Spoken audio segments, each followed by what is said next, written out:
We are live and on the air. Heyo, this is OmniDog with Omnibroslive. And with me tonight, my co-hosts, we have the Omnibus Collector himself, Ryleymo. Riley, how's it going? Doing well. What's going on? Nothing. And, of course, we have, from near mint condition, Omar. Omar, how you doing, buddy? I'm doing good, bro. I'm doing good. Thanks for having me on. Thanks for being on. Tonight, we're going to discuss something that just happened today or yesterday. DC raised their prices on retail comic books to $3.99. And so we will be having a detailed discussion on what that means to the hobby and what that means to collected editions. But before we get into that, we need to discuss where you get those collected editions and who's doing a good job at keeping prices down. And that would be, of course, where, Riley? I believe you like to call them in-stock trades. That's right, InStockTrades.com, where you can get up to 50% off your collected editions, loyalty discounts 2 to 3%, and every quarter an Omnibroslive discount, especially for you. We also have a $50 giveaway every month, at the end of every month for IST. They ship with fabulous packaging, and they have wonderful customer service. That's InStockTrades.com, our sponsor. So, where do we begin tonight? Where we talk about, is it a $1 increase? Did DC price it from $2.99 to $3.99? Yeah. Now, have all the books, have they still been $2.99 until now? Or is this some of them, like the books that they knew they could get $3.99 for, like Batman and things like that, I think have been $3.99. At least to my knowledge. I stopped buying singles a long time ago. And then they slowly announced, like, okay, Batgirl and I can't remember the other title. They're gonna bump those up to $3.99. And then I think just this morning it's clear, like across the board, all the comics monthly titles are gonna be $3.99. Jess, and I'll ask you, Riley, but I'm curious, Jess, what was the big bump for you? Like when you were a kid, what was the very first bump in price? The first bump in price. The first bump in price. I will take 2 pieces of silver. We bought them in shekels. It cost me shekels. The first price increase was 12 cents to 15 cents. 12 cents. 3 cents, man. Right. And then, if I recall correctly, I feel like it jumped from 15. It didn't go 15 to 20 cents. I think it went 15 cents to a quarter and DC padded out all the issues with a bunch of Golden Age material, which is where I first got my first taste of Golden Age material. So for a quarter, you got the main story and then a bunch of backup features that probably didn't cost them anything to reprint. And then I think if I recall correctly, I feel like then they went back to 20 cents and gave you just a regular issue. They went back down in price? Yeah, I may be misremembering it. It may have gone from 15 to 20 to 25, and then the DC Super Spectaculars eventually went to 50 cents. Like the oversized stuff. Yeah, the Super Spectaculars were 50 cents. But that's a good question, because I remember as a kid, I could take $1 in and get a bunch of comic books, and I'm worried that comic books are just too expensive for kids. If kids are even, when I say kids, I mean 8 years old to 15 years old. I don't even know if they're buying comic books anymore. I don't have any of the demographics on it.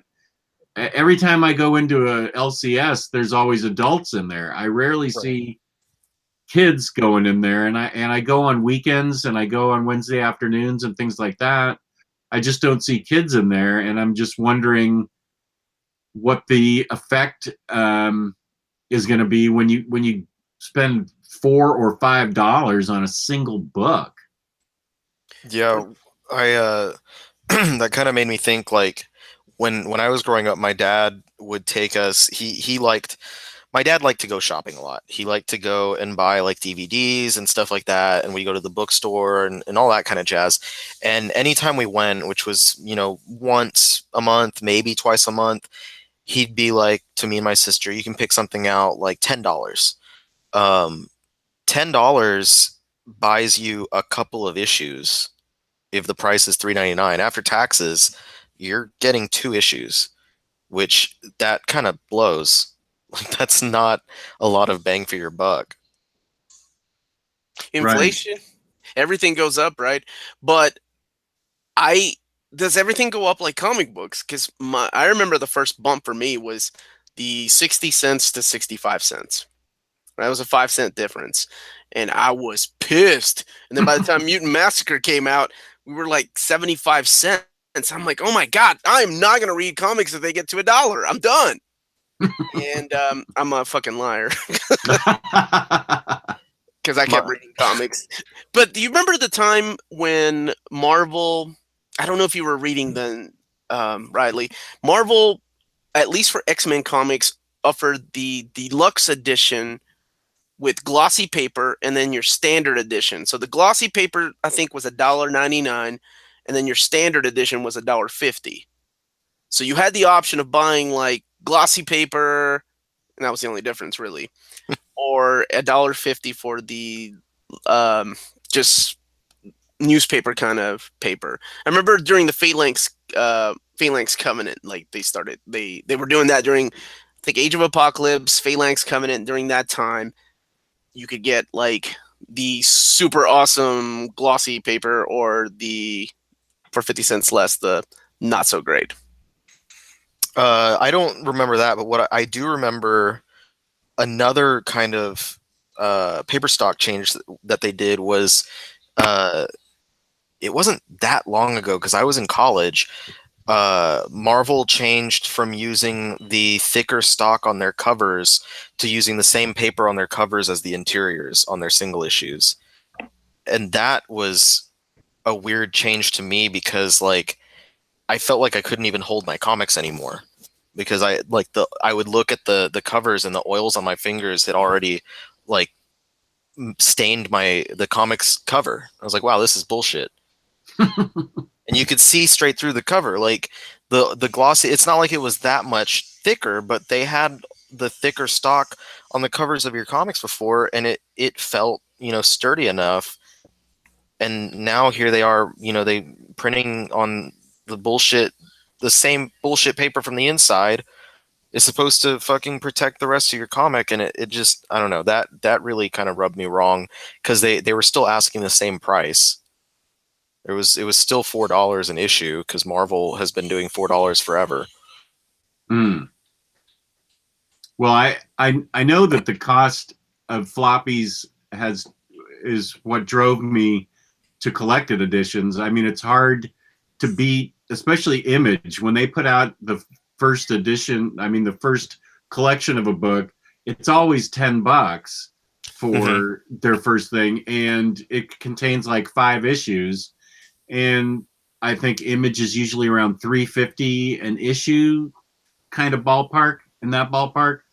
Times 5 is, way more than $10. And then you can get, if you go to in-stock trades, you can get that $10 book for $5 or $6, which is just way cheaper than buying floppies.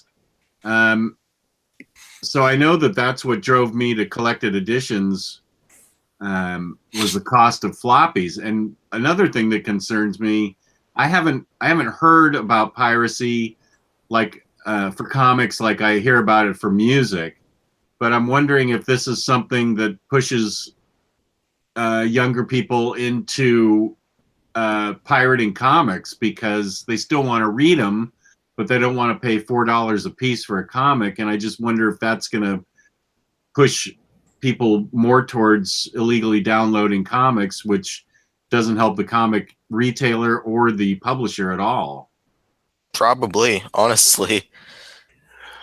I feel like it's difficult to see the way they're thinking, because I mean it's a business, right? Marvel and DC and every other comic publisher. Paper has gone up because, I mean, everything is so digital now.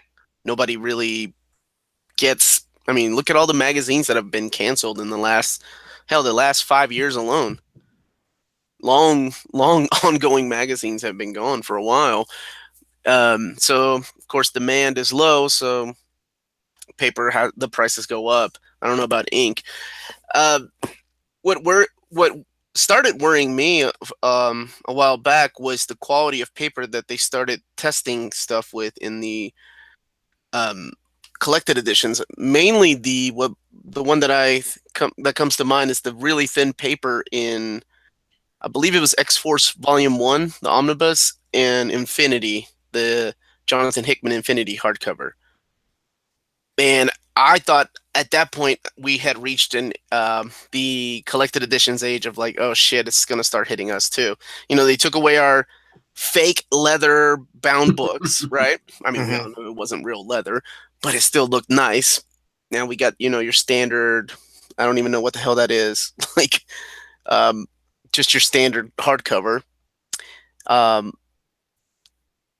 And then the paper quality went down. I mean, the paper was thin enough that you could see through it. It was so bad. It's gotten a lot better now, but I was worried. It had me worried, like, oh shit, it's gonna hit us, and the prices are gonna go up. And I mean, the prices have gone up. You see a lot of those books for $125. They used to be $100. Hell, 10 years ago when Runaways Volume 1, the hardcover came out, it had 18 issues, and the retail price was $35. Now an 18-issue book could be an omnibus for $100. $100, yep. Well, at least the Runaways Omnibus, which has the 3 hardcovers worth, is $125. So yeah, there's that. Yeah, did we just start noticing recently that the price has gone up to 125? Well, I feel like DC started early. Like Infinite Crisis was 150. yeah, that was the first printing. And Marvel hasn't had a 150 book yet. Yeah. Operative word. They have announced some Omnis that are only $100, knock on wood, so far. Like the Mutant Massacre Omnibus that coming out, that's still $100. I'm trying to think of another. Was it the Venom Omnibus? Was that one $100 as well? Yeah, and the Wedding of Cyclops and Jean Grey is also going to be $100 book. Okay, then you've got the Wolverine Goes to Hell that just came out last week.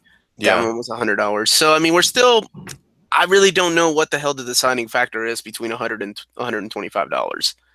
I don't know. I don't know if it's page count. Like, I would think it was page count, but then some of this stuff doesn't make any sense. And then I'm like, okay, well, it's got to be the popularity of the character. If a character's not that popular, then they're going to make up for it with that extra $25. But that also doesn't make sense because they have books with like the what was it? Wolverine Weapon X. That was $125, and it has Wolverine on the cover. So I don't know. Well, this one right here is $75. I thought this was a good deal for $75. Yeah. The Gotham City Sirens one. They could just as well charge the $100 for that. No, I think if I'm not mistaken, the first 2 George Perez Wonder Woman Omni were $75 each. I think. And the third one, because I was going through my list for next month, is set at $100. So volume 3. Yeah, that's the final volume, and I don't think that it's any thicker than the first 2. I don't think it has much more material, if any more, but it's $100 price point, and I'm pretty sure, I could be wrong again, that that the first 2 were $75. So that was kind of a bummer to me. First 2 were $75. I've got those. Just like, well, how much are the new Teen Titans? Because those original Teen Titans were $75. I think the new ones so far have been $75 as well. Oh, good. Well, awesome. So I don't know. It's hard because I don't know how you guys do it, but I justify it as like, oh well, shit, yeah, I still get it at a discount at 45% off, 50% off at in stock trades, but that will eventually catch up with me. Like, I'm not going to be able to get as much. Like, if the books go up to $150, that's a huge difference between, you know, I mean, it's a bigger difference between $150 and $100, but it's also a big difference between paying $75 the day it comes out as opposed to what I used to pay, which was $50. Right. Yeah, and that's I do the same thing as you're saying, is like, if something's 125, like if they start making it 125 as like the price point, the average price point for these big books, then I'm like, oh, I'm only paying about $10 more. And about $10 more per book. Let's say they release, 30 that I buy throughout the year from the big two. Just shooting out numbers, and that's $300 extra that I'm spending over the whole year. I'm like, that's okay. Like, I'd rather not spend that $300 on inflation, but I justify that, but $25 is a little bit harder of a pill to swallow. Well, $25, and you think about it, it's $250 if that's 10 Omnis you're getting a year, and that's 10 Omnis really, at least for us, right? Isn't that many? Right. I think I got twice as many last year. Yeah, I think next month there are 6 that I want. Yeah. So I mean, me. Do you remember what 6 they are offhand? Runaways, Miles Morales, I think Batman by Morrison, Infinite Nightfall. Crisis reprint. I can't find Nightfall Volume 3, so I don't know if it's still this month or if it got delayed. I think it got delayed till the first week of June, or at least I thought so. Oh, so fuck me even harder. Venom, Omnibus, I think. Ex Machina. Okay. So, yeah. It's in July, though, so maybe someone will throw me a bone.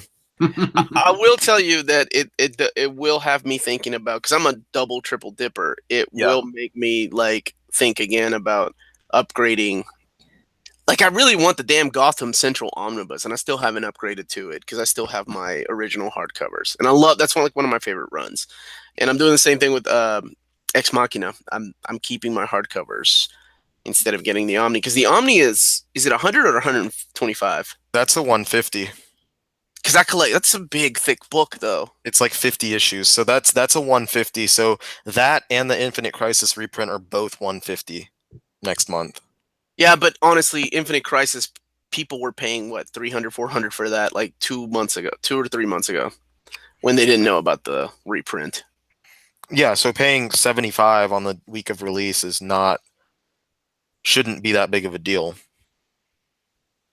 Yeah. But I'm still like, I sold my paperback because I was like, yeah, I'm going to get that because why the fuck not? But now that it's like next month and there's 5 other big books that I want to buy, or 6 other big books, I'm like, I don't know. I might just cut that one out, because do I really care about all those tie-ins and shit?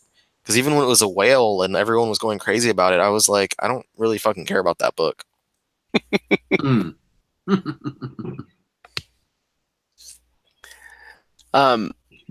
But I think just like everything, I mean, everything goes up in price. You get used to it. I remember just like 2 months ago, my fucking water bill went up to like $100 instead of like $52, because they include sewage and shit.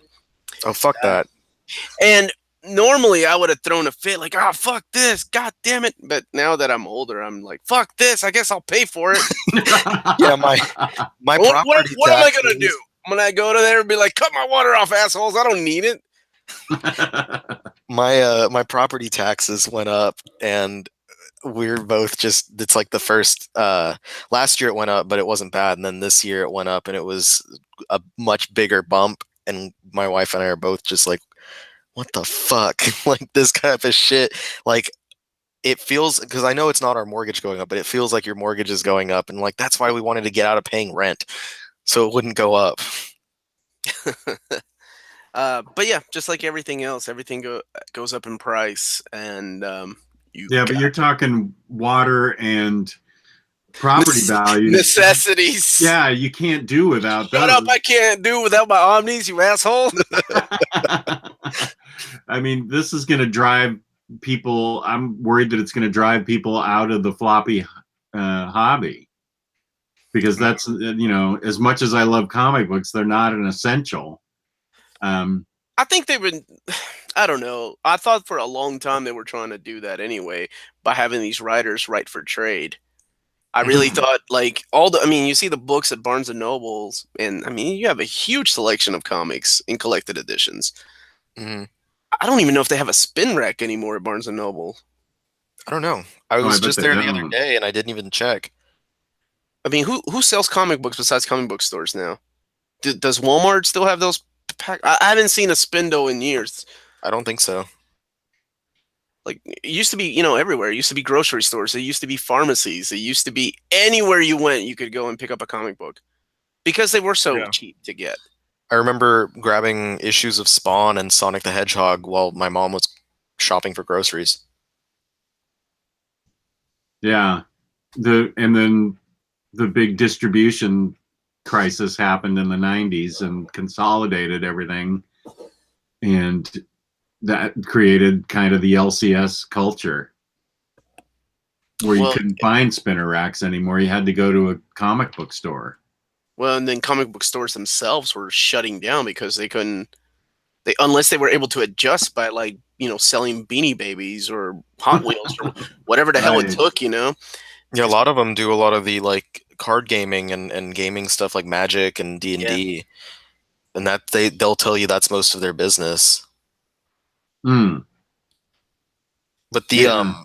I wanted to say that the first time I remember like a price change really affecting me, and it's kind of funny, like when I was in middle school and throughout high school, I bought a ton of like manga and stuff. And I bought a lot of manga because I knew that it was more affordable to me to buy those than to buy single issues of comics. And especially at the time when I didn't have a car, so I couldn't drive to the LCS, and the bookstore Borders was right next door to my school, so I would just walk over. Always have deals where it was like buy two get one, buy three get one. So I would always take advantage of that and buy like 10 to 15 volumes per month with my lawn mowing money. And most of those books were Shonen Jump books, and Shonen Jump manga used to be $7.95 per volume. So it was a couple bucks cheaper each book. And so I was like, cool, if I buy, 5 of these Shonen Jump books or 6 of these Shonen Jump books, it's like 5 of the normal like Tokyo Pop or Viz Media books. So that was kind of a little like, in my mind, it was a nice little discount. And I remember, I don't know why, but I like mentioned it to my dad or something, like the price of the stuff. And then he was like, yeah, but that will go up. And I was like, no, it won't. Like the price isn't going to go up on these books, Dad. You're crazy, old man.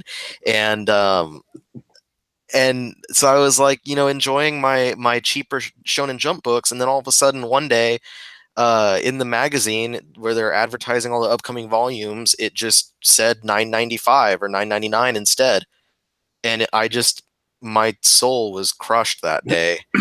because your dad was right. Yeah, your dad Because was right. my old man was right, and he taught me about capitalism in that day, and he taught me a lesson, and I've never told him that he was right because he probably doesn't even remember the conversation, but it stuck with me, and I'm like, God damn it.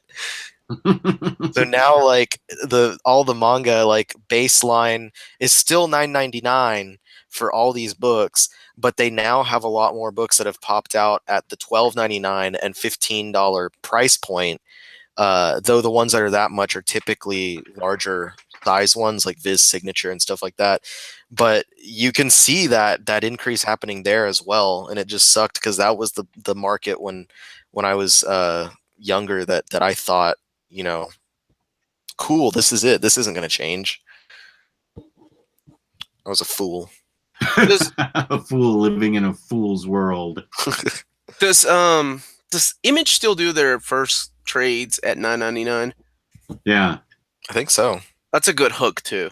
Like really releasing volume 1 as a $10 title, and the rest is $17.99 or whatever. I'm trying to look up just for an example. I think I told Jess this many years ago when I was a kid. I had a friend of mine that had a theory that a comic book should never cost more than 3 times the was it 3 times as much as a candy bar or something like that.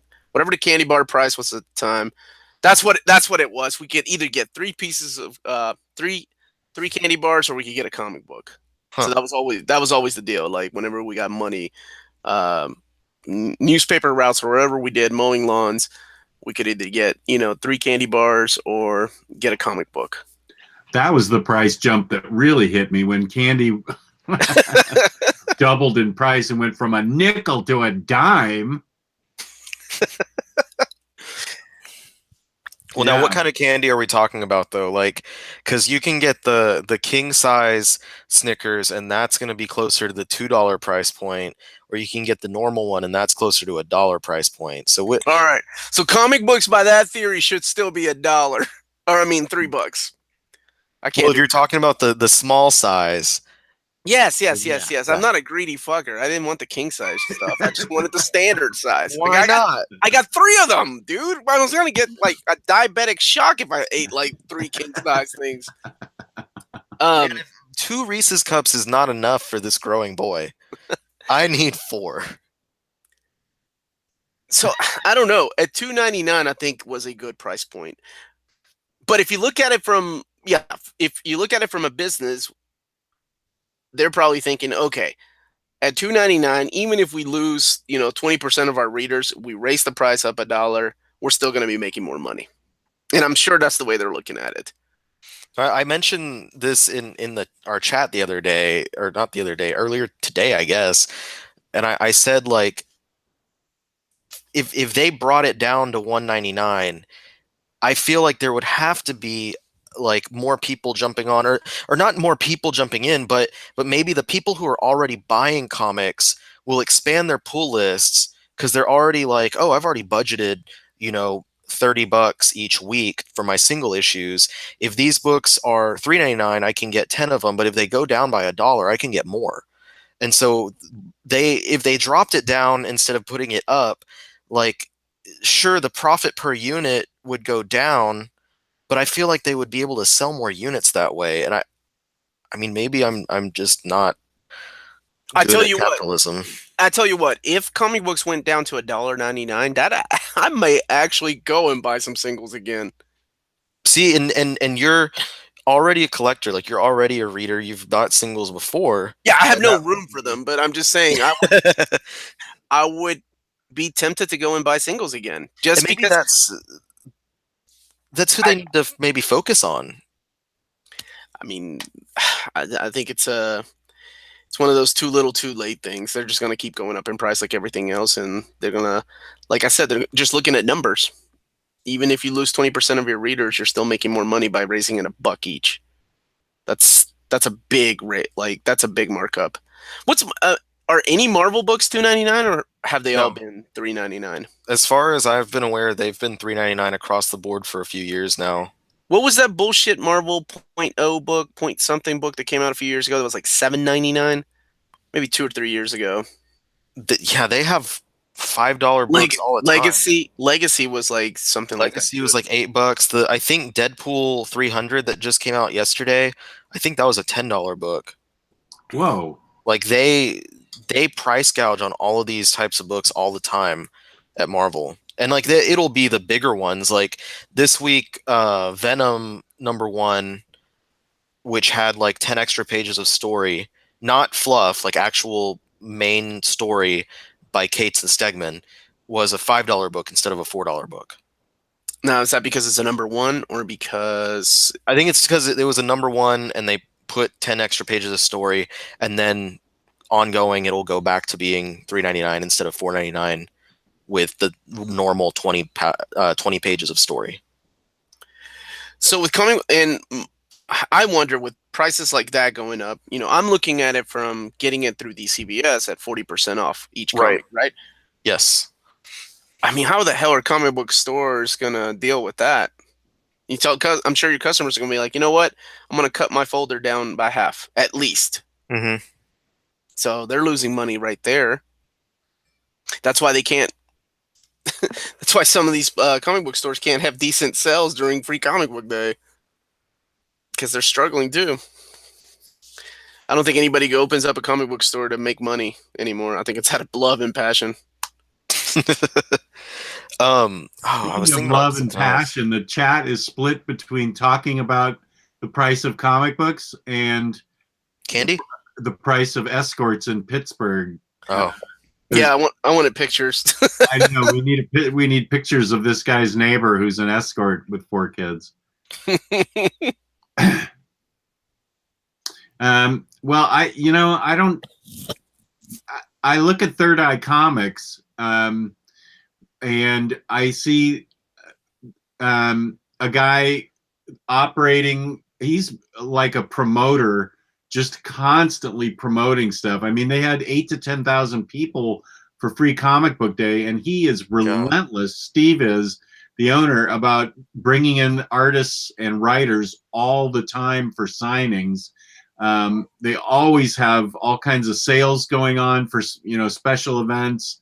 That place is always crowded. They just have a huge selection of every floppy and every collected edition possible, and they focus. Their number one focus is really on customer service. You can't even take 2 steps in there before somebody's right there asking you if you need help and taking you right to the comic book that you want to go to.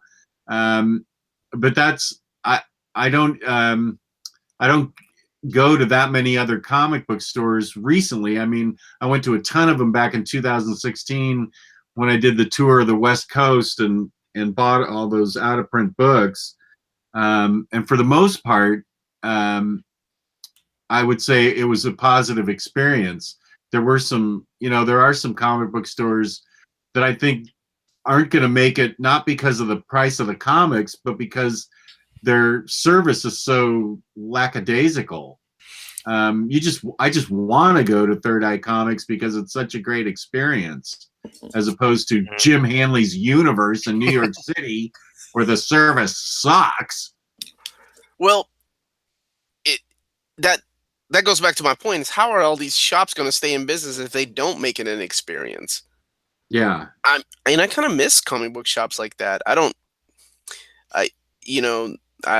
I love walking into comic book stores that are so disorganized. That was one of my favorite things to do in the 90s. Like, I would find, well, back then there were single issues of like Image Comics that I'm like, oh my God, it's Youngblood #1, hell yes!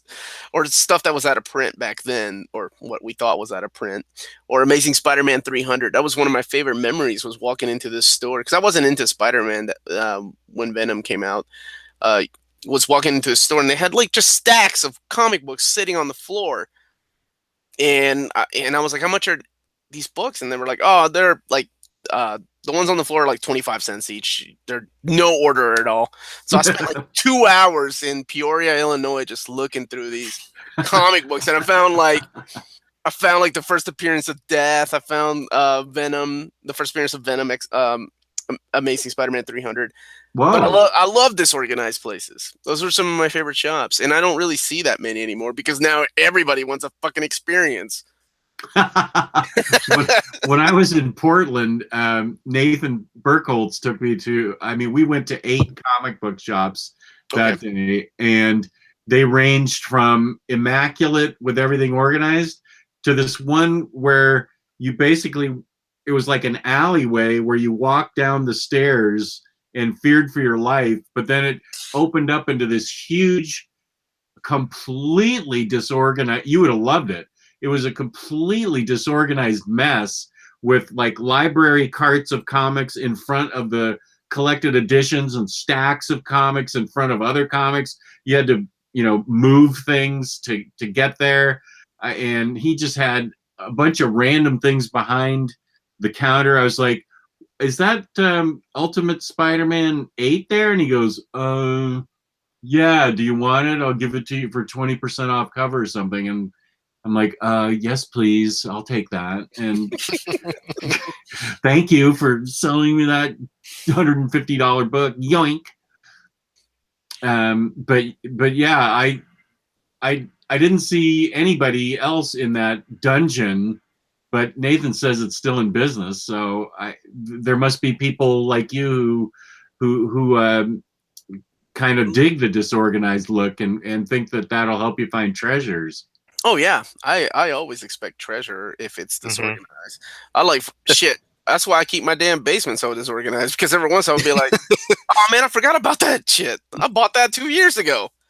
I've had similar experiences when I was in back in Houston, because my main shop, and I talk about all the time, was Bedrock City, and Bedrock City is like the immaculate, organized, everything's awesome, and you still find gems and stuff there. You'll still find some nice back issues. I found whales and stuff out there as well, and it's just super organized. Customer service, is the greatest. I wound up becoming friends with a lot of the guys that work there. One of my good friends I met shop there every week with me. So that was like my main stop. But then every month or two, I would make a little round to a couple of other shops that are in Houston, Third Planet and Nan's Games and Comics 2. And both of those are just the dank, dusty, unkempt stores, like what you're talking about. Just things in front of things on top of things. Shelves so close together that you can't have like more than one person standing between them, or else like you'll knock them over like a pile of dominoes or something around the store. And they had at Third Planet, like, just behind the counters that no one was working, by the way, like they were just seemed like they were there for decoration, tons and tons and tons of old toys, a lot of them from that I remember during the 90s, when I'd go to Toys R Us and like Target and stuff with my parents, like the toys that I grew up with from those animated series and those movies that came out around that time. And just everywhere, tons of those 90s X-Men figures. I would find whales like all the time. Just toy whales? You mean not like toy whales? Toys that were out of production and had gone up in value? Well, I would never really buy the toys over there, because I was too like nervous to ask for help to go behind the counter, because they always seemed like a little grumpy about anything. But that's when you're in a good comic book store. Yeah. But the just the shelves of trades and stuff, I was always finding interesting and out of print things like anytime I went. And I think some other people in the area might have gotten privy of that fact, that because as I went back, like after moving away from Houston, I'd go back to Third Planet, and nothing. Like it was still disorganized, but it looked like it had been picked through already. Yeah, I picked through Third Eye Comics satellite location in California, Maryland yesterday. That was a gold mine. Yeah, I thought you were helping out the group, man. You're such a good guy, Jess. I made sure that they put those issues away, and I need to find Red Lanterns 4 for you, Riley. I had no idea that thing is astronomical. Yeah, I don't know what happened, and it sucks because and I still have the first issue of the Soul run in my stack of very few single issues signed by Charles Soule.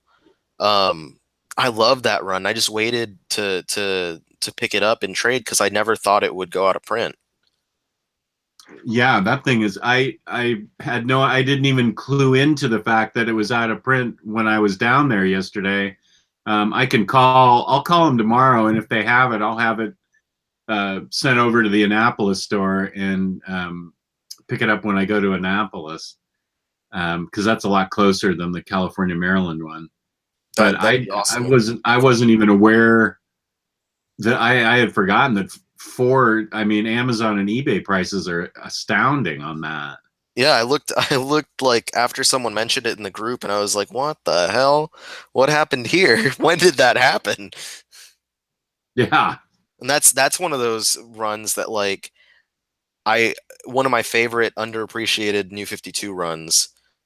Like I loved when I never read the Milligan stuff, but I loved it when Soule was writing that series. I liked nobody seems to like the Milligan run but me. I loved the Soule run, and I liked the Milligan run a lot. I especially loved when Supergirl became a Red Lantern. That's what really attracted me to the whole series. For some reason, I loved the Daughter of Krypton, the Red Daughter of Krypton, or whatever it was called. That's the I one that love you that. got custom bound, right? I did, yeah. I had Red Lanterns custom bound, and now there's a $300 trade paperback and that I had torn up and put in that book, number 4. Oh, quit! I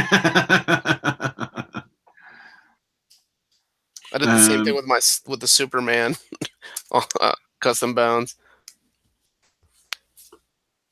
Which one? Man of Steel, the number 4. It's in volume 1 of the custom bounds. Oh, okay. So you had 2 of those collections? Because I know I bought 1 trade paperback collection from you. Did you have 2? I had one from Kirk.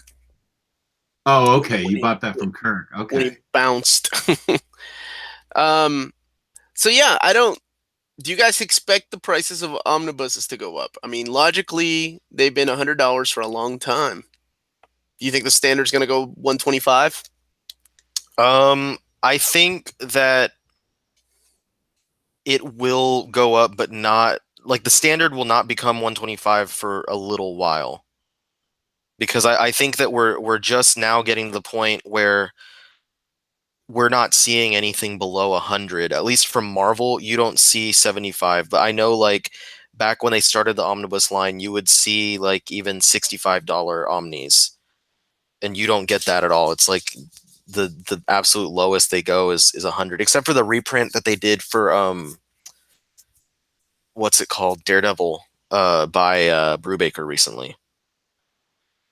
So I think that How much was that? That was they kept it at 75 instead of bumping it. Oh, really? I know they bumped Elektra because Elektra was a cheap one before, and they bumped that one up to $100. Yep. And then I know I think they bumped Alias as well.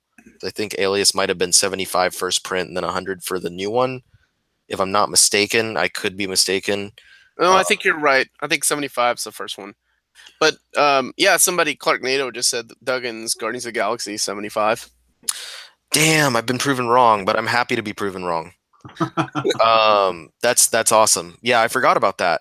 So it's extremely rare then to see a $75 omnibus from Marvel right now, and I think that shows they're kind of like that's the exception to the rule, I guess. I don't understand that saying, but there it is. And then it gradually it'll get to 125 is the standard, but I don't think it'll be anytime terribly soon. It'll be by the time I've got, a kid that's walking and talking and doing math. So I have some time to prepare.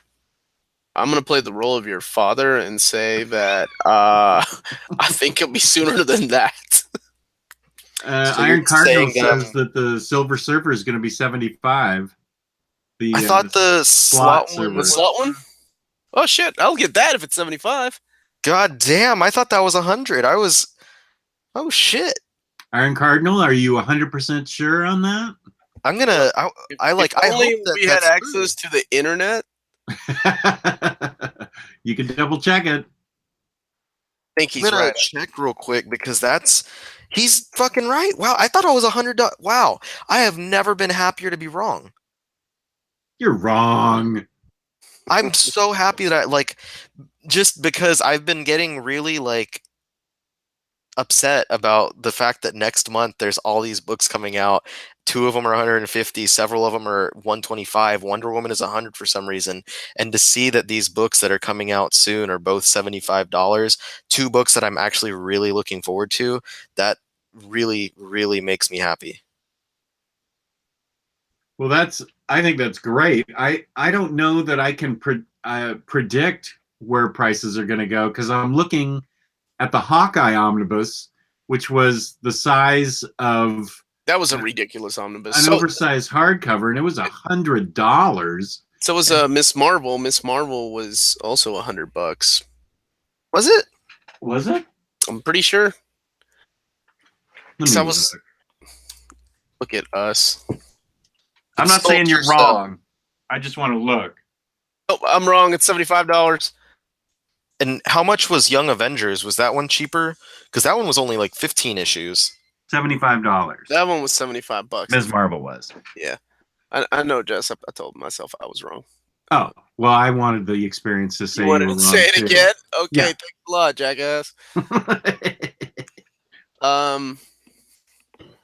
Hey, if they keep printing out these smaller runs, I don't mind paying $75 for these hardcovers.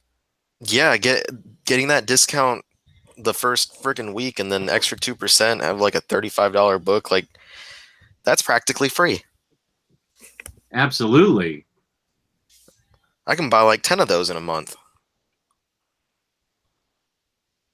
Or if you can time it right, when we get the 4% quarterly discount that Omnibroslive gets, then you'd save even more. The last one was timed with a week where there was not a ton of like big things, so I used it like the extra 4 to like catch up on a bunch of things that I've been meaning to buy, which was really nice. So I'm fingers crossed that we'll one day get a week that's like the first week of the month where you get all the big releases.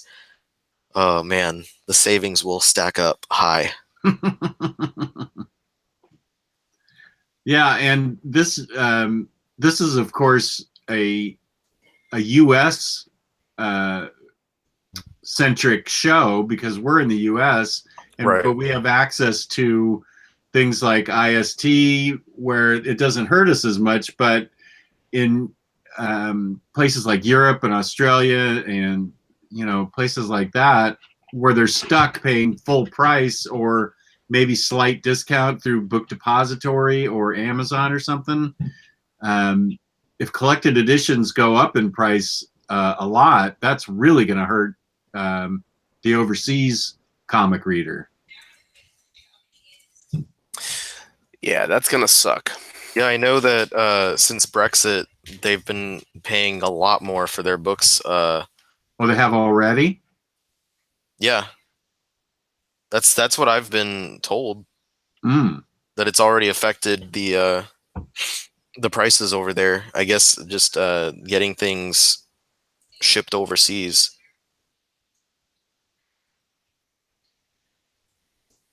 I guess because you know what's weird? It's like some of the books that come with when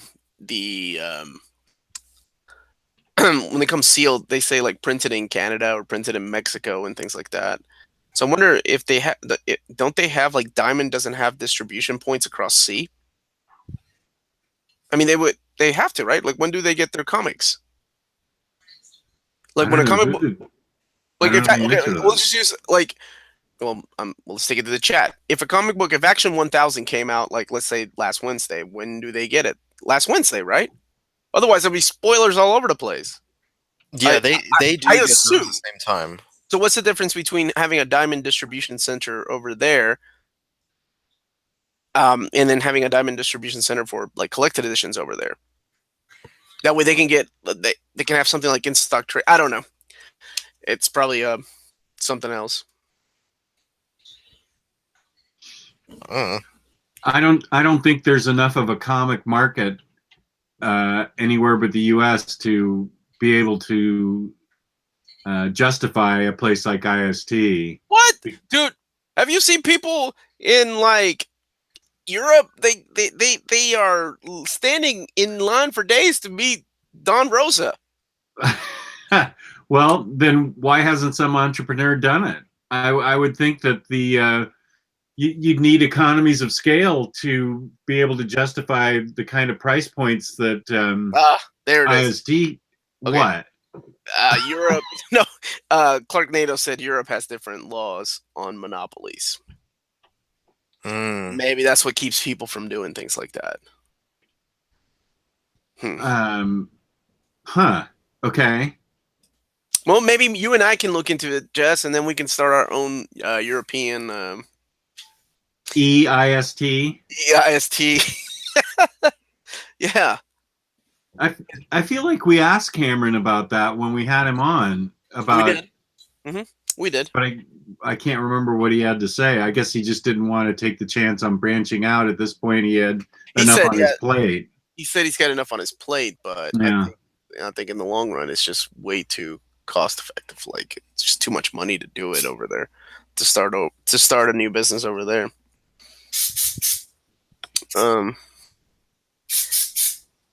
So as far as comic book prices, the single issues don't affect me. I'm more worried about how it will affect me in the long run when they want to collect 12 issues of a $4 comic book. Well, it's still going to be cheaper than buying the floppy itself, I would think. Well, they're already. I mean, 12 issues of $4 comic. You can point at, Marvel and basically any of their thicker trade paperbacks over the past several years, because if it's collecting something that was released in the past several years, like for instance, any of the Bendis Avengers paperbacks, the complete collections, or like the Academy Avengers Initiative, those, a lot of those were already $4 books. So you're seeing what that does is gives you a price point of $40 for a chunky paperback, which collects usually around 15 to 18 issues. All right, so let's see. The Avengers, the weekly Avengers book, how much was that? Was that $4? The no, what was it? No Escape, No Limit, no. No Mercy, no something, no. Right. Of course, I'm drawing a blank right now. Anyway, that was 16 That was issues. 16 issues at $4 an issue. Okay. Math tells us that that's a cover price of $64. Just the calculator brag. What is that? Right? What's the question? I was reading the 16. comments. 16 issues at $4 each. Am I correct in my head math? $64. You are correct, sir. Okay, but the hardcover has been solicited for $50. So you're saving on cover price $14 right there. $14. That's almost if they were $3 an issue. Just no surrender. That's what it's called. No surrender. How many candy bars is that? $14. That's I don't know. You and your king size candy 7 bars. king size paydays. Ooh, you know what's really good? The king size of the Snickers peanut butter. Mm. Yeah, you're paying just a little over $3 an issue. Man, I don't like to think about it like that. If you're buying it retail, of course. What are you paying per page? Not gonna play that game. Because here's the part that upset me was when Marvel went not only from eliminating the $2.99 price point and only focusing on $3.99, but when they took, because before they did that, the $3.99 books had backup features. Like I think it was Captain America when Brubaker was writing it after Rebirth, had a backup feature for Nomad by like what.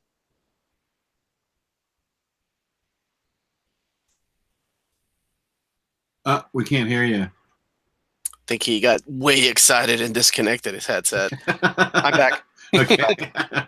Sorry. So I was saying that Captain America, towards the end of Brubaker's run, I remember having there was a backup feature for Nomad. It was a young girl Nomad, and I think it was written by Sean McKeever. And so that book had a main feature of 22 pages.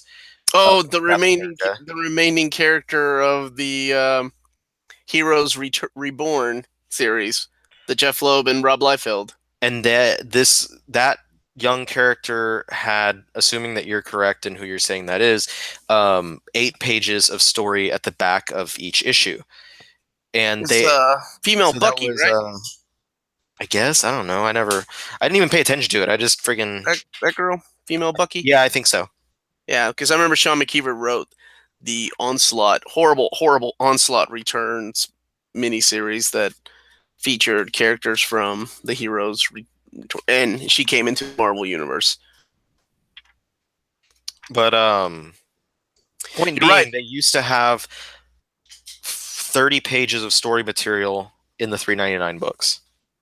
Because that's how they lure you at first. You're like, well, at least I'm getting extra pages. And then when they relaunch the damn line, you're like, oh, well, I still want to collect the title, but I'm not getting as many pages. Yeah, and then they also not only did they take out the backup, the B features, but they lowered it from 22 pages of story to 20 pages of story. Damn. So you're fucked 3 ways. I'm still thinking about candy bars. I like king size almond joy. That's my favorite. Reese's That and Pieces. payday. Reese's Pieces for me. Reese's Pieces. Okay. Babe, Yeah. what's your favorite candy bar? My wife likes Snickers almond. King size or no? Yes, of course. Surprised Jess didn't go with like Charlton Chews or O. Henry bars. Clark bars. Clark bars. Yeah. Necco wafers. Necco wafers. No, I think I stick to, if we're talking chocolate, then I'm sticking to my Snickers PB. Mm-hmm. God, those are something else. Iron Cardinal likes Twix. Twix is a great candy. That's got everything in it. I was if it's not Reese's Pieces, I would do the Reese's peanut butter cups. Oh Have you had the peanut butter cups that have pieces in it? no, that's fucking crazy. What? Yeah, That's a thing? Yes. Reese's peanut butter cups. I think it's one of the fat ones, and it's got Reese's Pieces inside of the peanut butter. Oh man, that sounds like Say that again. What was It's- that? A Reese's peanut butter cup with Reese's Pieces inside of the peanut butter. Oh my gosh. I think they also make one that has cookie bits inside the peanut butter. man, that's crazy. And then, of course, there are the variants, like they have the white chocolate one and the dark chocolate one, and the fast break, and I think there's another with, I don't know. Reese's has done so many crazy things throughout the years. Lloyd Wong is saying, "Focus, guys, focus." I'm focusing on fucking Reese's. Yeah, we're focused on candy right now. Joshua Gooch said Kit Kat forever, and it reminds me of Mitch Hedberg when he was like, I feel like I need to walk to a Kit Kat factory and be like, you owe me some chocolate.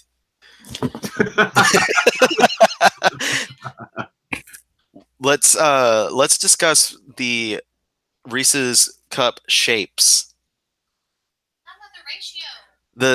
The like, do you guys pay attention to the ratio of chocolate to peanut butter? Are you saying they skimp on one or the other? There's like scientific graphs. I don't know how scientific, but like that We've talked about show this. how much. We have talked about this. Well, let's talk about it again, because I don't know if Omar was there. But and my wife is telling me that I need to talk about it. But each different shape, like the Valentine's hearts and the Christmas trees and the Easter eggs and the pumpkins for Halloween, each of those different shapes has a different ratio of chocolate to peanut butter. So there are like graphs out there that show the percentage and the ratio and stuff, so you can see if you're more of a peanut butter person, which one that you should get, as opposed to if you're more of a chocolate person, which one you should get. I'm a graph person. I'll look at that shit. Okay. I distinctly remember we talked about this, and Riley either in the I think in a chat showed us the graphs, and it was a demonstrable thing where like the Christmas ones had more than the pumpkin ones. Oh, you found it? Yeah, I'm gonna jump back on Facebook and send it to y'all so that you can see it and Omar can see it, because he has that apparent love for graphs. I do. Show me a graph where I'm not going to be spending so much money on new Omnis that are going to go up in price. I'll believe it. Need a couple of pictures and graphics and pie charts. And sent. And it's from the NewYorkDailyNews.com, so you know it's a good one. And then if you scroll down, it's got the percentage peanut butter graph, and the winner is the heart at 60.34% peanut butter. I think I can post this in the chat. I mean, in the. Let's see if I can post this. Yeah. I posted it in the YouTube chat. So, So that now everyone the viewers can follow along. Now I don't think that this chart includes the really big ones, like the really large, 1 pound. My wife just reminded me, 1 pound Reese's cups. 1 which pound. if you go like, well, it's like each cup is a half a pound, and it's a 1 pound pack. And I don't think it includes the giant monstrosities like that, because I think those are much more chocolate heavy than these other ones, because they have to have more chocolate to have structural integrity to hold all the peanut butter. I love that these candy bars are engineered. Of course. Structural integrity. Yeah, you're totally right. Yeah, this is crazy. I love the chat. I'm jealous that I want to try some of these European brand chocolates that they're talking about. Mm-hmm. And always melt in my mouth, not in my hand, of course. That is always the correct answer. So Kinder bars are banned in the U.S. because they're a choking hazard. Kinder eggs, rather. They have the toys in them. Americans are so stupid, they don't take the toys out. Oh, okay. Even my third world country ass people take the toys out before eating them. Do y'all remember the Wonder Ball? Oh yeah. I think that was like America did kind of the Kinder Egg, and they would have little toys in there. So I'm betting that the Wonder Ball is no longer around because of stupid fucking American kids eating the toys. It's probably let's see, it's probably less Jess's generation, more like our generation. Well, yours. It's definitely my generation. You know. I remember when Cracker Jacks used to have a really awesome toy. You get like in a package of Cracker Jacks, it would be a really great toy, and I guess they ran into the same problem with lawyers and stupid kids, because it eventually became like decals and temporary tattoos now or something in a package of Cracker Jacks. You actually got a really cool toy, I remember, as a kid. I used to I remember seeing people like talking about Cracker Jacks and like TV shows and stuff, and they'd pull out the toys and be like, "Oh man, that's awesome!" And then like I had not even a box. I got a bag of Cracker Jacks expecting something cool, and then I pull out this little piece of paper, and it's like a lame ass sticker. Mm-hmm. I was like, I wanted a little plastic plane. Exactly. I agree. Crunch and Munch is better than Cracker Jacks, Kal-El. Crunch and Munch is awesome. Do they still have comic strips with Bazooka bubblegum? Oh, Bazooka Joe. Oh yeah, with that guy with his shirt pulled up. I forget his name. His shirt pulled up. He had a turtleneck and it went all the way up to his nose. Is there a collected edition for Bazooka? I don't know, but I'd buy the shit out of that Omni. You know what? I think there is, because I think I've already looked into this. Yeah, there is. There is? All right, guys. I know what we're reviewing next month. Bazooka Joe comics.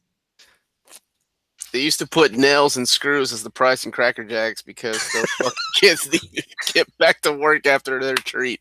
Oh, that's awesome. Guys, it's on Amazon, Bazooka Joe and His Gang, published by Topps. It's a hardcover at $21.95. Topps also did the collection of like the first few series of Garbage Pail Kids too. Oh, cool. Which I've been collecting with my daughters. That's one of our things we love to collect together. Garbage Pail Kids? Yeah, I showed them my collection of probably about a year or so ago, and they're like, "Do they still make them?" I'm like, "I don't know. Let's find out." Holy shit, they still make them.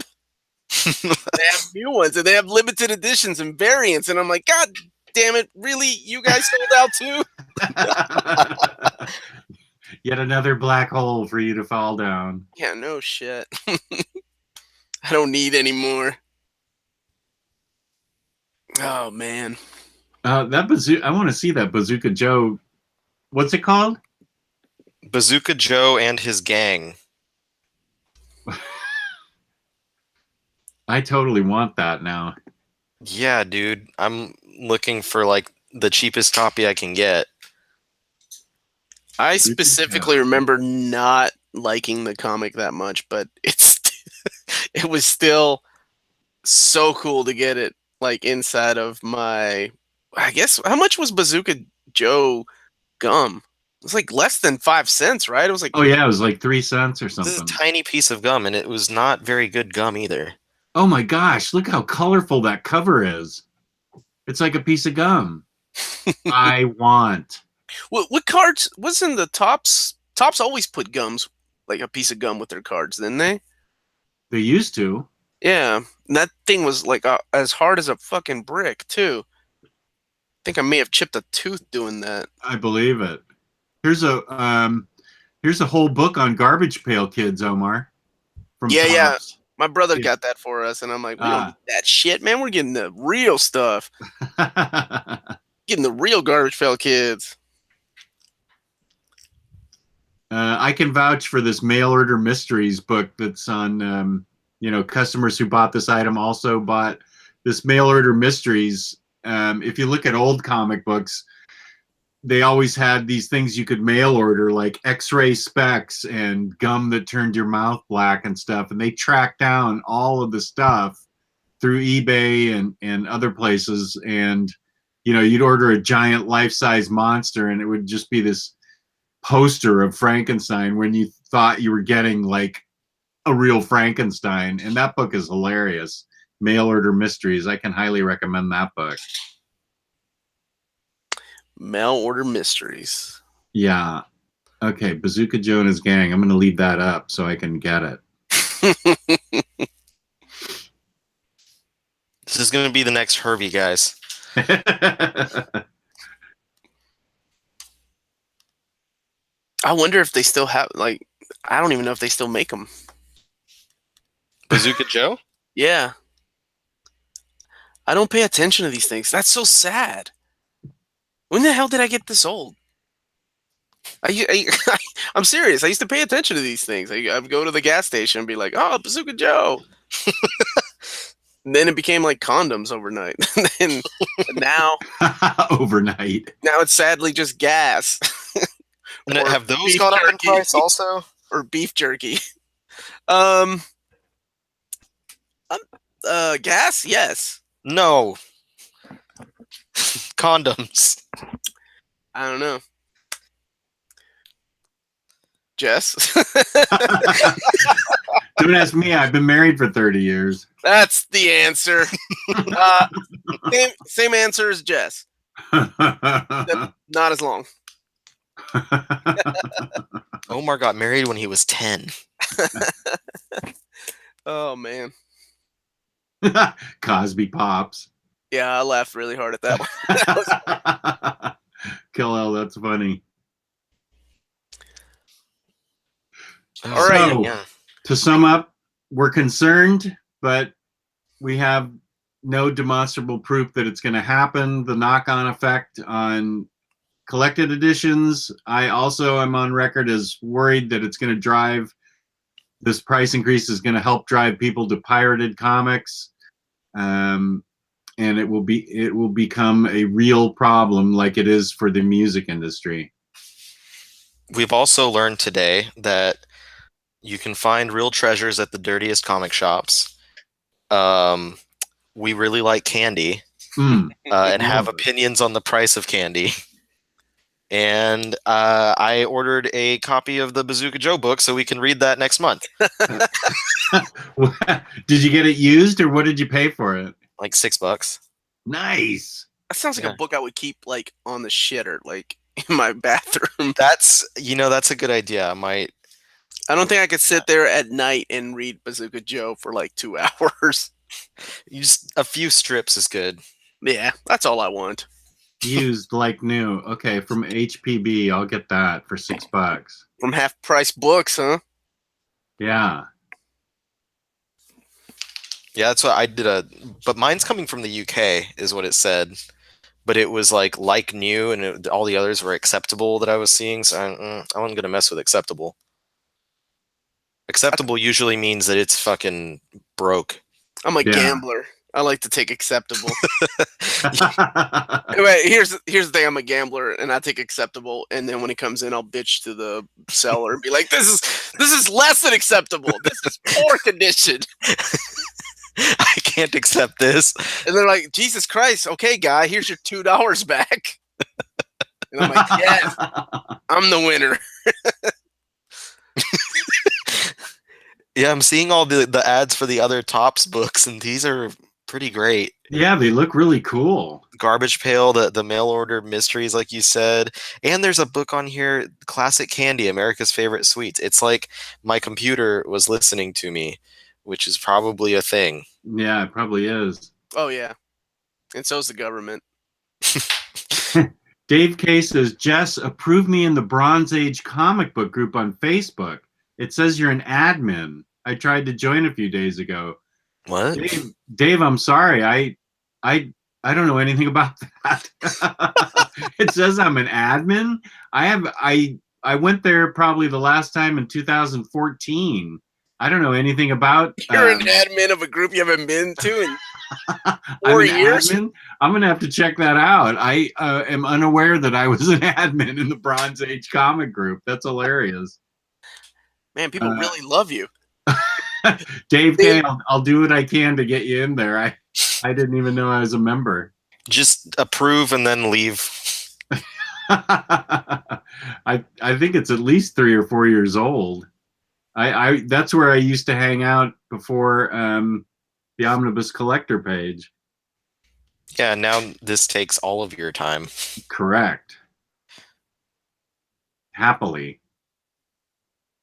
Hey, I saw this solicit the other day, and this is now going completely off topic, but I really don't give a fuck. But I saw this solicit the other day that I think was one of those like classified books on Marvel's catalog. So there's like a complete $50 hardcover coming out for Hunt for Wolverine, which is the whole thing that's happening right now with Logan coming back. Just thought I'd throw that out there. Logan's coming back? What? What rock have you been under? So I wonder what they're going to do with all new Wolverine. What's going to happen? They announced that Tom Taylor's series is wrapping up and that Laura will go back to being called X-23 in another series called X-23 written by Mariko Tamaki, who'd been writing She-Hulk. I like that lady's stuff. I just bought volume 1 of She-Hulk. What else has she done? She did the book that I really enjoyed with her sister this one summer. Oh yeah, I think I have that. I need to read that. Love that book. My wife bought that for me for Christmas. It was pleasantly surprised that it was so good. Looks like she did a Supergirl mini-series. She's done some Lumberjanes original graphic novels. And a couple of other things. She's worked on Adventure Time. Yeah, her She-Hulk was pretty enjoyable. It doesn't reach as far for me as Slot or Soul did. I know, Omar, you said that you didn't care as much for Slot's run as I did, but Slot's run is one of those books I always try to pick up and read, and I read a volume every few months. I can't. I have tried to get in there and go through. I don't know what it is. I mean, people have complained about what's his name, Bobio's artwork, but it's not that. And was it Paul Pelletier that started the series too? So I mean, it's not that. I think it was just the way he wrote the character. I think I just liked John Byrne's take on it more. And then Peter David ended up finishing that run, and that was okay.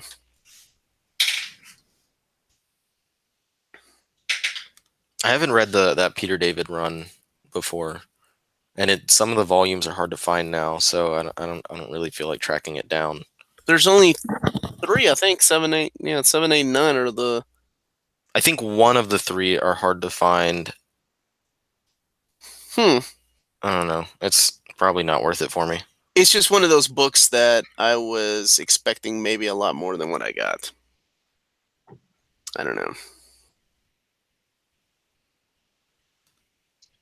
Lloyd Wong says, I see the DC Nation book, which I'm not familiar with, released last week for like 50 cents, is now $15 in comic shops.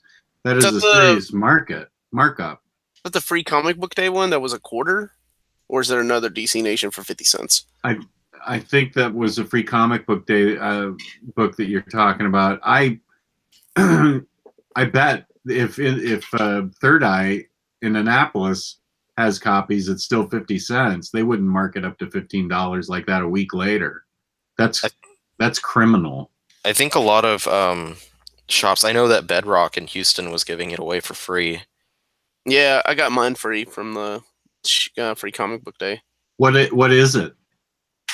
It's like a little mini book of different writers and artists writing stories. It's got 3 features, and it's supposed to be kind of like a lead into the 3 things that are happening this summer. It's got Tom King's Batman and Catwoman getting married.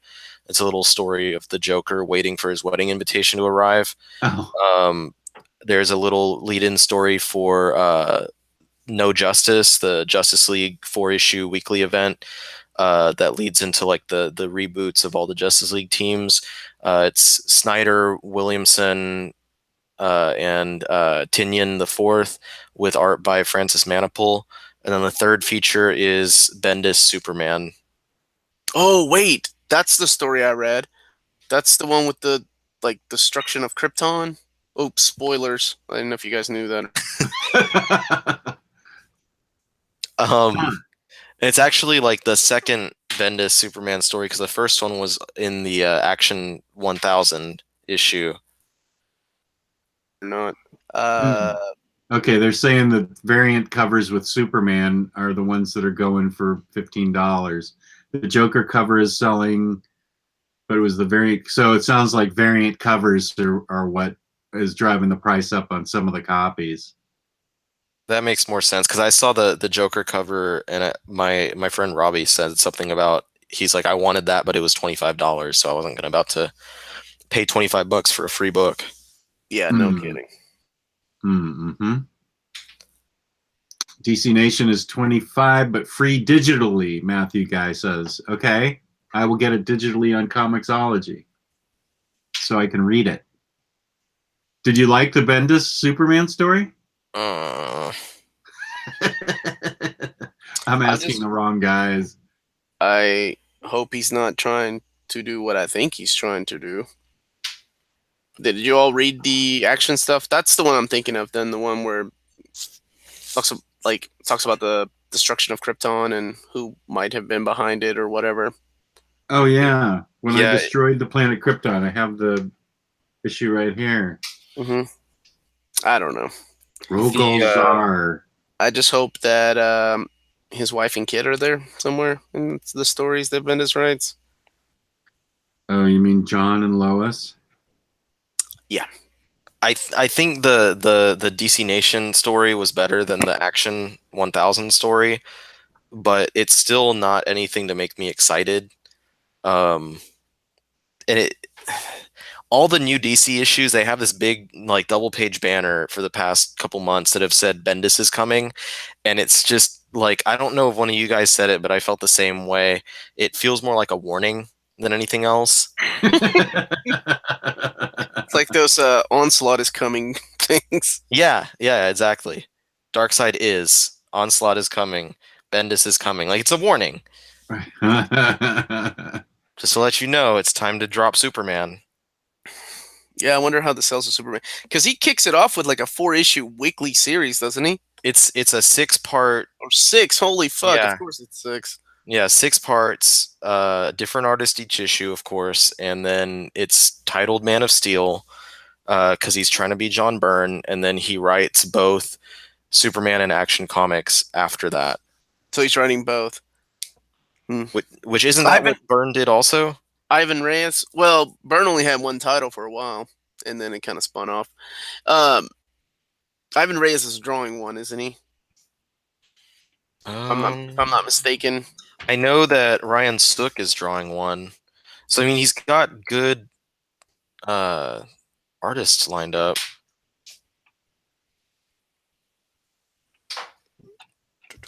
I mean, it's Bendis. They're gonna line him up with some good artists.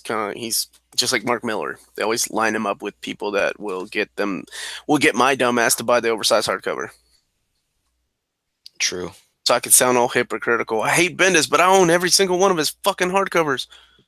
Yeah, so Yvonne Reese, Doc Shaner, Ryan Sook, Kevin McGuire, Adam Hughes, and Jason Fabok. Oh, yeah. That's a good lineup of That artists. is.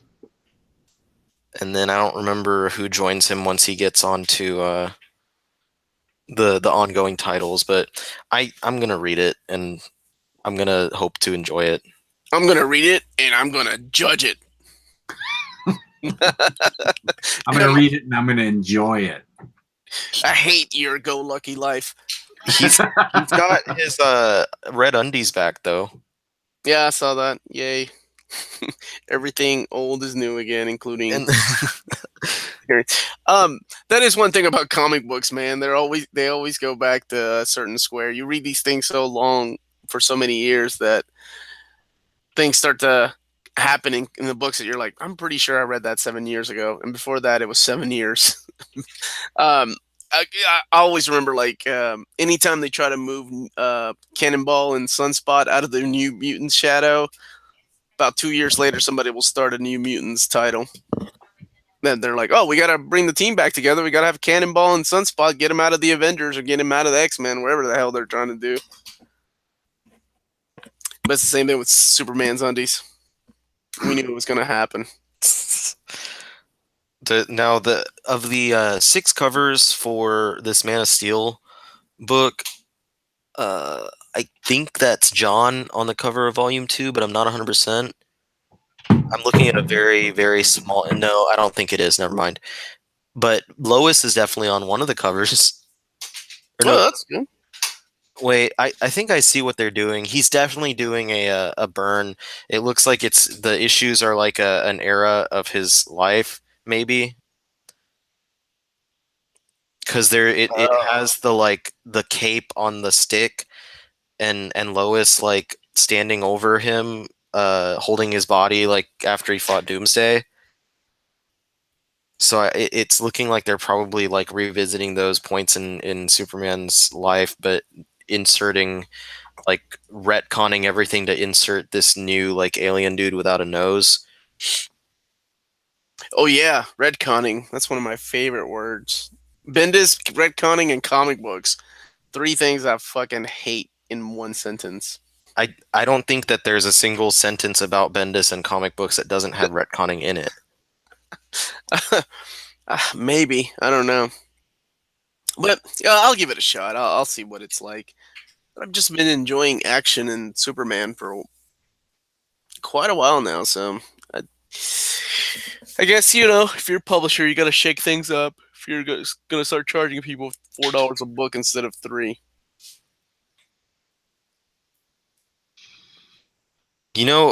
I haven't said this because I don't know if y'all talked about the actual issue, but I was kind of disappointed in like the content of Action 1000. I wonder how it's going to be collected. Well, I saw someone post recently that they were going to it was going to have its own deluxe edition, and it was going to be the issue plus a couple of stories that appeared in that what's it called, the 80 years of Action Comics hardcover, because there was a couple of stories in there, and they're just putting those together into their own deluxe edition book. And I wonder if Bendis' Superman will be the end of the Rebirth line. Like, not just Superman Rebirth, but like all of DC Rebirth, as far as the oversized hardcovers. And then they can continue with some whatever the hell they're going to end up calling this new fresh start or whatever. Well, they already took off the banner of Rebirth because it had that like the blue stripes on it. They took that off from the comics, though, right? We haven't seen because the hardcovers still have them. Right. Yeah, the hardcovers still have those blue banners, so Oh, I don't worry, know it's where they're DC. changing It's those. DC. They'll fuck it up somehow. Like when they changed everything on the New 52 books somewhere halfway through. Oh yeah, that and every other collected edition they've done where they decided to change their stamp 3 different times. They can't sit on just one. I think my Catwoman collection is like that. They have 3 different spines on them. Now, and they came out within like 2 years. I think you're right. The Catwoman one that started out with Brubaker? Mm-hmm. Yeah. That one that ended up with Will Pfeiffer. Yeah, they have like it's like 3 different spines. Right. Good So thing you've I'm not that OCD. You've got non-matching spine disorder? No, I'm not that bad, obviously, if I own that stuff. Look at your Man of Steel. Man of Steel, since they've been doing it since then. I think it's volume 3 or 4 they tried something different on. 1, 2, 3, and 4. Only 4 and 5 match. Yeah. And then it looks like 7 through 9 match. But yeah, there's 1, 2, 3, and 4 all have completely different spines. I think my favorite one they did was they had this bright idea to do the JLA with one continuing image on the side of the spine. So volumes 1, 2, and 3 have the cover to, I think it's World War III. And then they totally fucked it up in 4. And they just put like Superman or Wonder Woman on there. They threw away that idea. the Grant Morrison hardcovers. Yeah, it was the hardcovers and the soft covers. Oh, they did because the hardcovers, the first 3, it was just the first issue of JLA, that cover image, and I don't know who thought about what they were doing or didn't think about what they were doing, because obviously you can't stretch the image anymore, and there was going to be a 4th hardcover, so that was just poor planning on their part. The 4th hardcover just has Superman on it, whereas the other 3. You're still looking at those? Yeah, now I'm looking at JLA. I re-noticed it the other day. Like I was standing in my room, and I think I was getting dressed for work, and I looked over at those books, and I was like, oh, fucking lazy ass fuckers. Right. And then I sit here and I'm like, do I really want to fix that by custom binding them and making my own? I'm like, damn, I just don't have the time and patience to do that shit. So whatever. I got to get over it. OCD. Rebirth's about to get fucked up too. Look.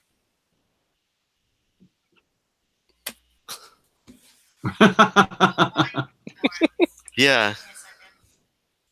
I was showing my wife a picture.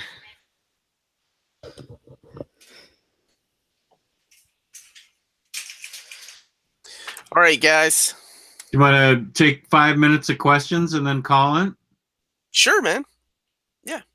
Okay. The 5 minutes. 5 minutes questions from you guys or from the chat? We'll ask you questions for 5 minutes, Omar. Shoot, come at me. Come at me, bro. I wouldn't even try. I'm feeling better today. So I could tell. In our chats, he was pretty snappy.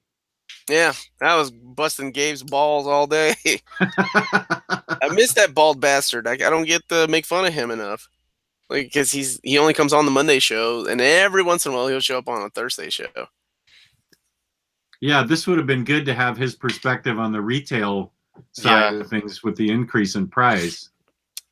I think I said this before, but Gabe's like Kramer. He just slides into the door and like makes some weird face and a weird comment about something, and then everything gets a little bit weirder from there.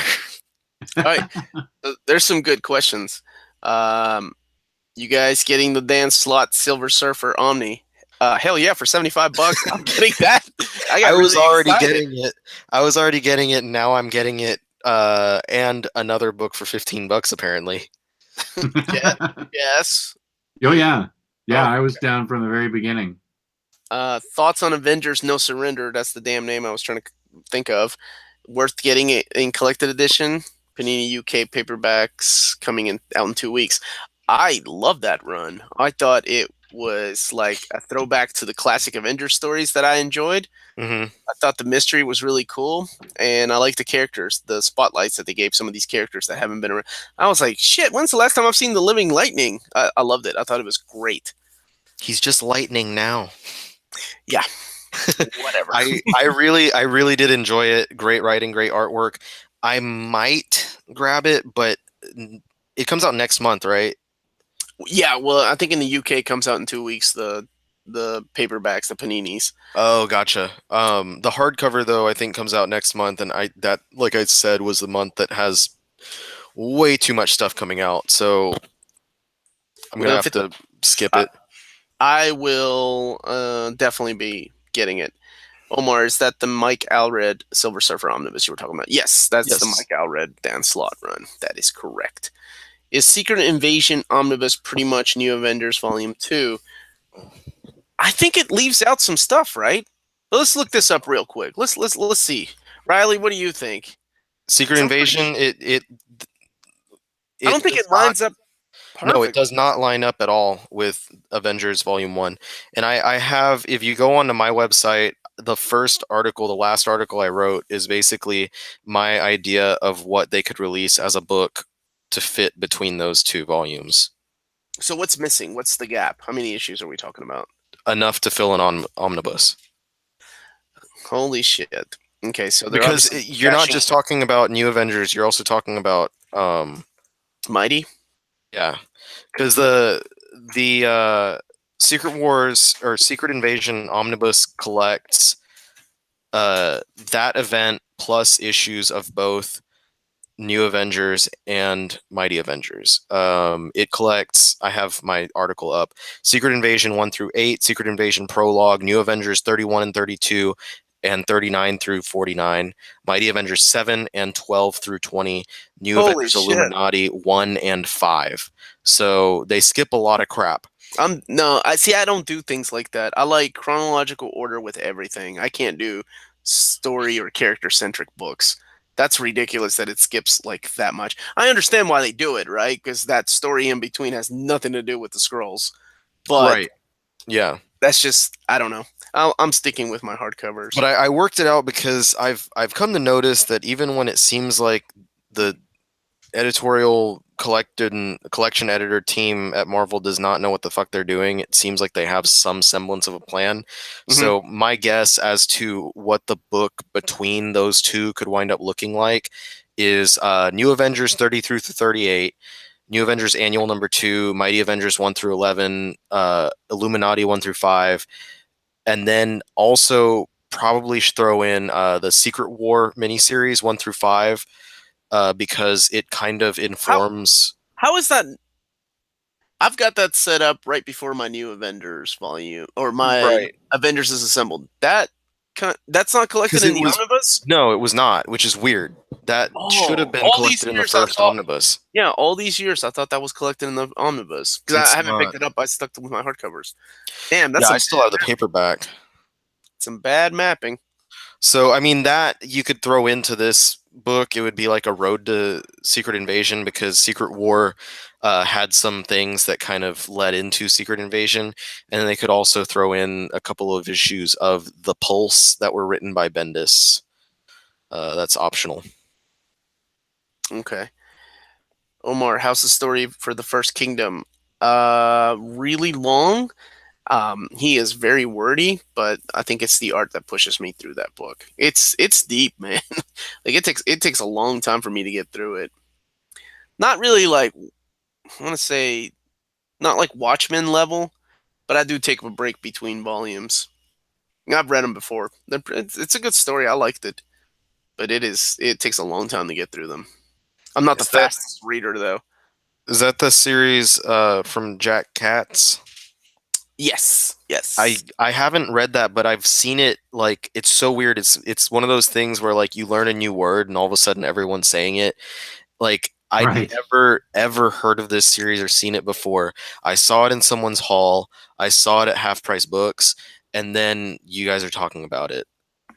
Yeah, I was praising it as one of the most underrated books that I don't see it in a lot of people's collection. I think it's gorgeous. I love the artwork. It took the dude like, over a decade to finish the story, and you can tell. Like I posted in the group. I did a photo bait for Jess. Like the amount of details he puts into each one of his panels. It's crazy. Yeah, you sold me on it. It was amazing. Did you read Venom? Riley? The first issue? Yeah. Yes, I did. How was it? It Worth was every penny of that $5. I don't know if I'd say it was worth spending $5 on it, but when it comes out in trade paperback and you get 5 issues for, $15 or something, then that probably will be worth it. But it's Donny Cates, so immediately I'm going to be kind of biased because I'm pushing towards him on everything he does. Mm-hmm. But I think first of all, he keeps Eddie Brock with the symbiote. So if you're a classic, did you say symbiote?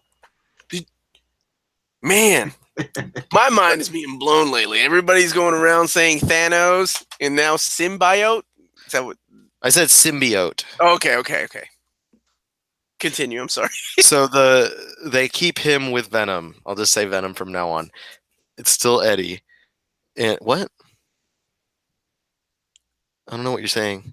I hope that's his wife saying, "You're a basic bitch, Riley. You don't know what you're talking about." Yeah, she was basically just calling me a basic bitch. She's like, "You don't know what the hell Venom is. Shut up." It has Eddie in there, so if you're a classic Venom fan and you don't like seeing all these other people in the Venom suit, then you'll probably like that. And it does some interesting things to kind of play with his origins. It does do a little bit of, I guess, retconning, but it does something a lot more interesting than the origin retconning that Bendis was doing during his Guardians run. Okay. Speaking of Guardians, Andrew is asking how is Duggan's Guardians of the Galaxy. I'm picking it up. I only read the first issue in the free comic book day.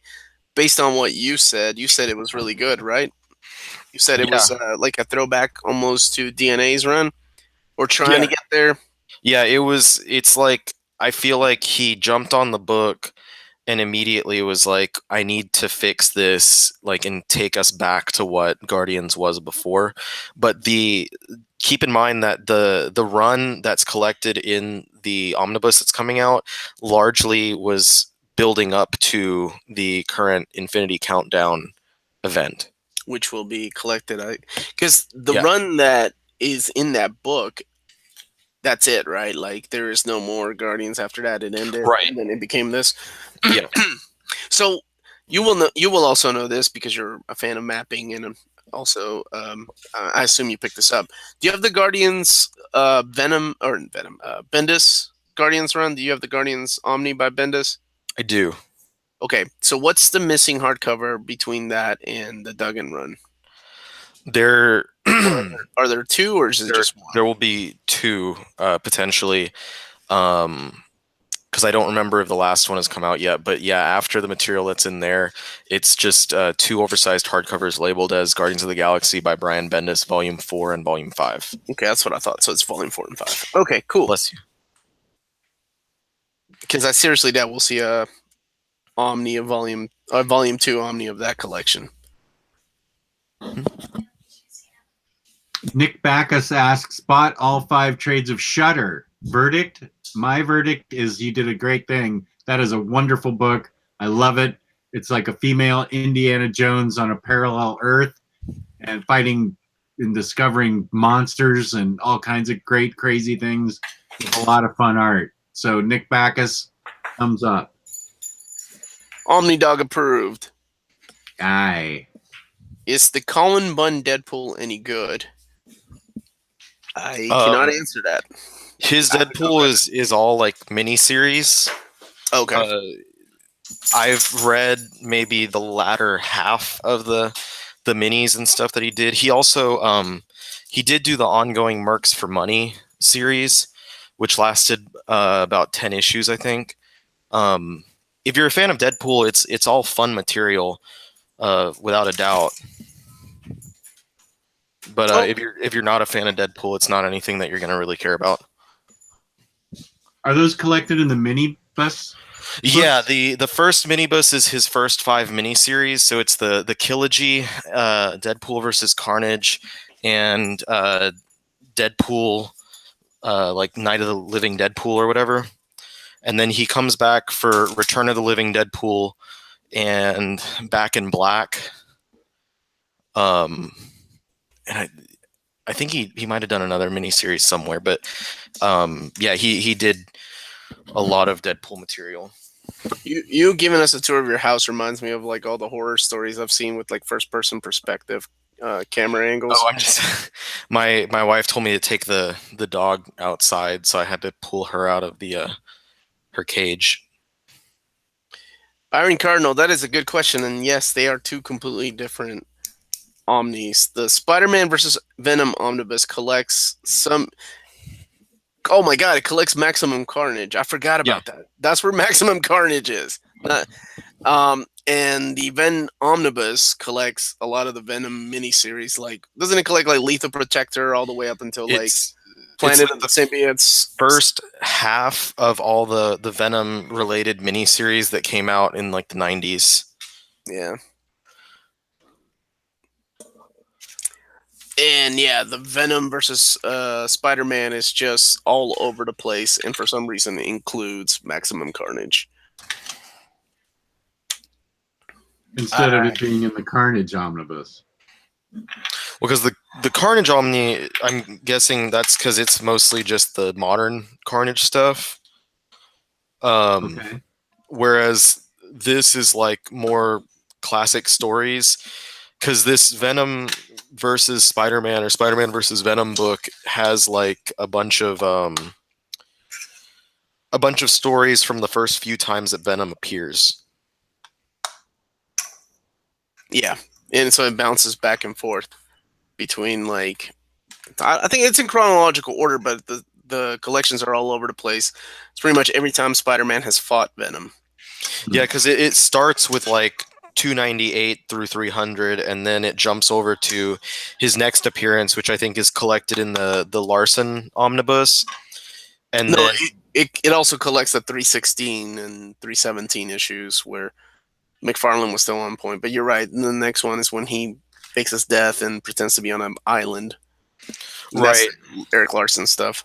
And then I guess after that, it probably skips around to the Carnage stuff, and I'm wondering. That makes me wonder if the Carnage stuff, like the stuff that Bagley did artwork on around the Carnage stuff, is going to wind up getting into a Bagley omnibus, and maybe I'm hoping they'll skip Maximum Carnage in there, like just skip the crossover altogether. They omnibus. They better not. That will piss me off and give me a stupid reason to go and buy this stupid ass omnibus that I do not want to own. Well, I'm probably going to wind up buying this Venom versus Spider-Man omnibus, so I'm hoping that they don't make me double dip on it, because I'm buying it with the assumption that this is exactly what they're planning on doing. Well, I guess we'll find out.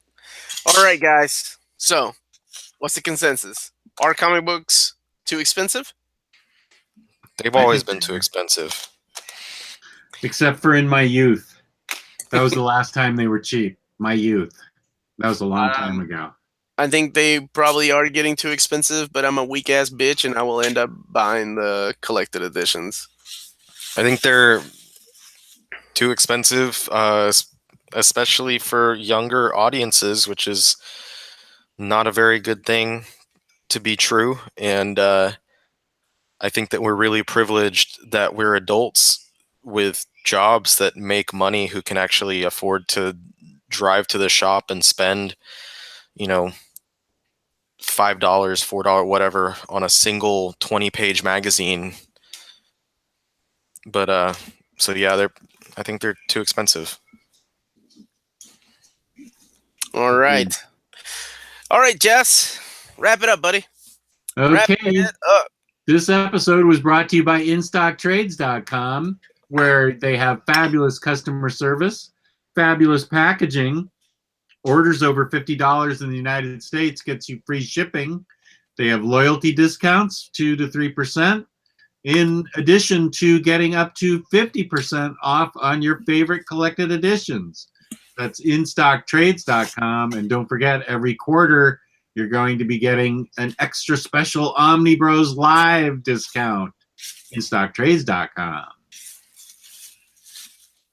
And I want to acknowledge Riley's awesome t-shirt. Actually, both you guys have cool t-shirts on. You're killing me, Smalls. I think I speak for everyone when I say that in-stock trades is pretty much the reason why comics are still affordable. Totally. Oh, yeah. Absolutely. Absolutely. Well, thank you for hosting, Jess, for getting the band back together. Thank you guys for appearing. It was great discussion, great chat. Lots of good topics discussed. This was great, as usual. Thanks for talking about chocolate with me, and hopefully we get those Bazooka Joe books in soon so we can check them out and talk about that. Fun. All righty. Peace and love, everybody. All Good right. night. Night. Good night, everybody. Later.